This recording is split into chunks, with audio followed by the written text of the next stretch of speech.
Ya, selamat pagi, selamat bertemu kembali. Oleh karena kasih dan kebaikan Tuhan, di pagi hari ini kita bisa bertemu dan sebentar kita mau mendengarkan firman Tuhan. Mari kita berdoa. Bapa kami di dalam surga, di dalam nama Tuhan Yesus, kami mengucap syukur dan berterima kasih buat kasih dan pemeliharaan Tuhan sepanjang malam.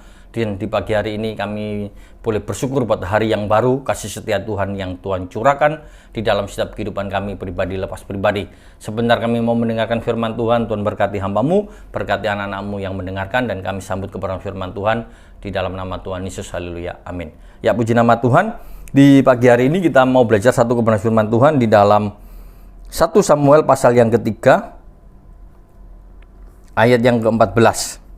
Dikatakan demikian, sebab itu aku telah bersumpah kepada keluarga Eli bahwa dosa keluarga Eli tak akan dihapus dengan korban sembelian atau dengan korban sajian untuk selamanya. Di sini kita mau belajar satu kebenaran firman Tuhan dari kehidupan Eli, Imam Eli, mundur dari konfirmasi. Jadi kalau kita lihat bahwa Imam Eli adalah pribadi seorang imam yang mundur dari konfrontasi yang Tuhan berikan dalam hidupnya. Ketika kita mempelajari Eli adalah seorang di dalam perjanjian lama yang dimana dengan suatu masalah yang sangat modern. Kenapa saya katakan Eli ini dikatakan sebagai seorang imam yang punya masalah di masa lalu, namun juga menjadi masalah di masa modern ini. Karena kalau kita lihat bahwa Imam Eli hidup pada zaman perjanjian lama, tapi masalah-masalahnya ada di dalam perjanjian baru. Seperti kalau kita lihat kejahatan anak-anaknya yang mencuri persembahan, yang melakukan perbuatan tidak baik terhadap perempuan-perempuan yang melayani di rumah Tuhan. Itu adalah satu kenyataan bahwa itu adalah satu kejahatan yang dilakukan oleh orang-orang pada zaman sekarang. Berapa banyak anak-anak Tuhan yang mengambil uang dari persembahan-persembahan yang ada maupun mengganggu orang-orang yang ada di jemaatnya yang beribadah. Nah, kalau kita lihat di sini bahwa Eli lebih mengabaikan situasi-situasi yang sulit daripada menyelesaikan situasi-situasi yang ada. Seperti orang-orang yang sekarang ini banyak hamba-hamba Tuhan yang tidak mau menyelesaikan masalah-masalah yang ada di dalam kehidupan jemaatnya atau dalam kehidupannya setiap orang pribadi lepas pribadi. Kebanyakan mereka hanya menganggap semua masalah dianggap biasa dan tidak pernah diselesaikan, cuma didiam-diamkan saja. Biar nanti masalah itu selesai sendiri, ya tidak akan pernah selesai. Justru itu akan menimbun masalah-masalah dan itu akan menjadi akar pahit. Ketika masalah tidak diselesaikan, nanti akan muncul menjadi bom waktu di kemudian hari. Nah, kalau kita lihat di sini, situasi-situasi yang sulit tidak pernah diselesaikan oleh Imam Eli adalah anak-anaknya, di mana kedua anaknya adalah para imam juga, yang menyebabkan Imam Eli ini berduka dan remuk hatinya oleh karena tingkah laku mereka yang jahat. Imam Eli sudah tahu bahwa mereka melakukan satu kejahatan yang tidak benar di mata Tuhan. Namun Imam Eli tidak berdaya dan dia tidak bisa memberikan satu teladan di dalam hidupnya. Sehingga kalau kita lihat di sini, Allah telah menunjukkan kesalahan putranya, tetapi usaha-usaha Imam Eli untuk memarahi anaknya itu tidak ada. Justru di sini kita bisa melihat bahwa Imam Eli hanya setengah-setengah untuk mendisiplin anaknya, untuk memberikan hukuman kepada anaknya. Dia mengalami keraguan-raguan. Banyak hamba-hamba Tuhan sekarang juga mengalami sikap yang tidak berani mengambil keputusan, tidak berani mengambil tindakan karena dia selalu memiliki keraguan-raguan. Nah, kalau kita lihat di sini, ketika kita melihat bahwa Eli sebagai seorang imam besar, di mana Imam Eli mengalami keengganan untuk mendisiplin putra-putranya. Di sinode pun tidak berani mengambil keputusan. Di sinode pun kadang-kadang tidak berani membuat satu tindakan untuk mendisiplin para anggotanya. Tetapi di sini kita bisa melihat bahwa apa yang dilakukan oleh putra-putra Imam Eli justru mengakibatkan malapetaka. Banyak orang yang melakukan tindakan itu sayang untuk menghukum, tetapi tidak tahu bahwa di kemudian hari itu menjadi bom waktu yang membuat kekacauan di kemudian hari.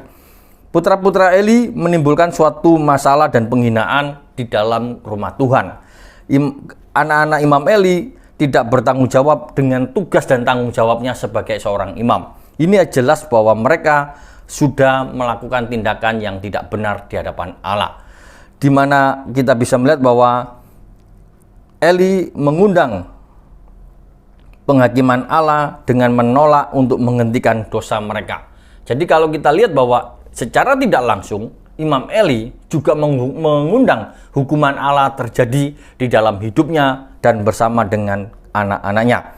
Dan kalau kita bisa melihat bahwa anak-anaknya selalu mencemari ibadah orang Israel, Imam Eli tidak mencegah tetapi membiarkan. Jadi kalau kita lihat bahwa dosa Imam Eli sungguh sangat luar biasa, membiarkan dosa itu meluas sampai kepada jemaat yang dilayani, khususnya orang-orang Israel pada waktu itu. Nah, di sini kita bisa melihat dari akibat-akibat kegagalan sebagai seorang imam dan orang tua ternyata mempengaruhi generasi dan keluarganya.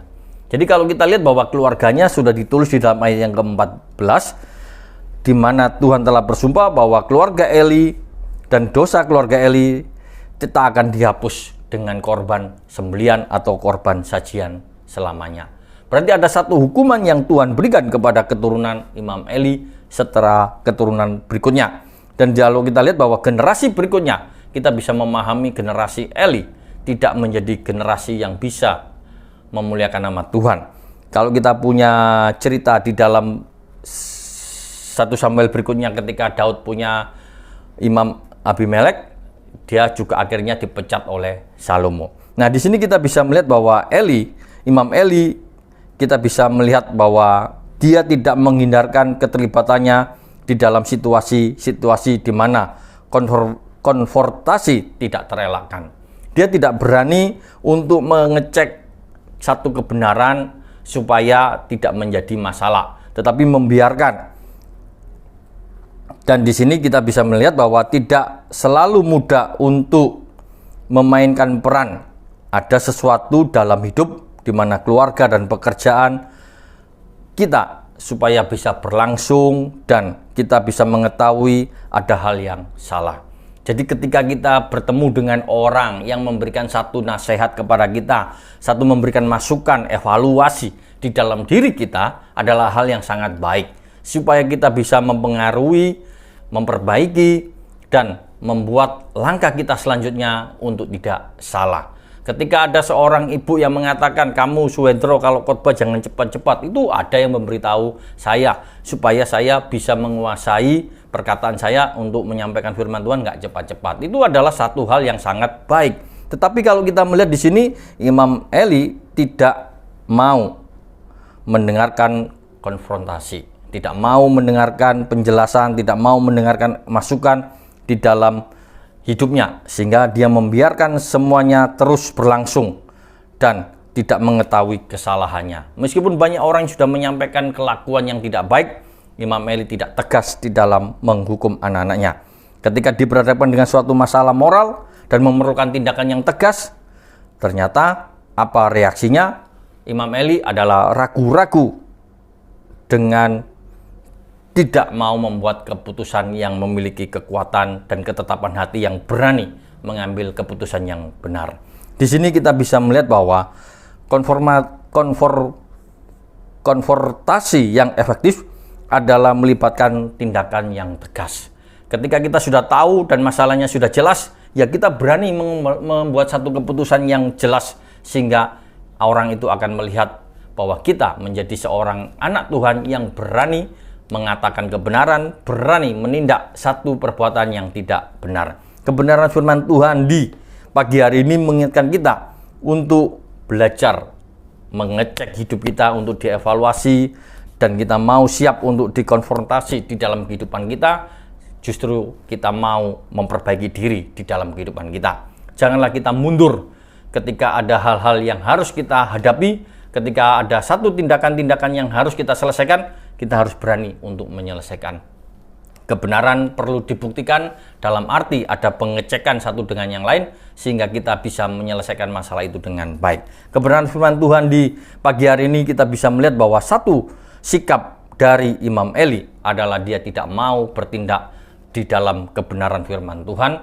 Dia tidak berani mengambil keputusan yang frontal untuk kebenaran, tetapi dia ragu-ragu di dalam kehidupannya. Biarlah kebenaran firman Tuhan di pagi hari ini membuat kita semakin belajar untuk memiliki sikap yang berani untuk menjalankan satu prinsip kebenaran firman Tuhan di dalam hidup kita. Amin firman Tuhan, kita berdoa. Bapa kami di dalam surga, dalam nama Tuhan Yesus kami mengucap syukur buat segala kebaikan dan pertolongan Tuhan. Tuhan telah menyertai dan memberkati kami, dan kasih setia Tuhan terus menyertai dan memberkati di dalam aktivitas kami pada hari ini. Apapun yang kami lakukan pada hari ini, biarlah kasih setia Tuhan turun atas hidup kami, memberkati setiap usaha pekerjaan kami. Apapun yang kami kerjakan, Tuhan memberkati untuk berhasil. Dan Tuhan memberkati setiap kami yang mengalami kelemahan tubuh, kami yang mengalami berbagai macam persoalan dan ketidakmampuan dalam hidup kami. Kami menyerahkan seluruhnya kehidupan kami ke dalam tangan Tuhan, dan biarlah kasih setia Tuhan memberkati, memberikan kekuatan, kemenangan, kebebasan di dalam kami mengikut Engkau Tuhan.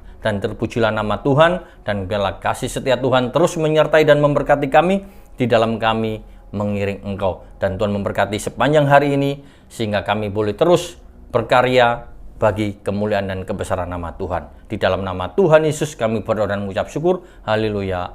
Amin.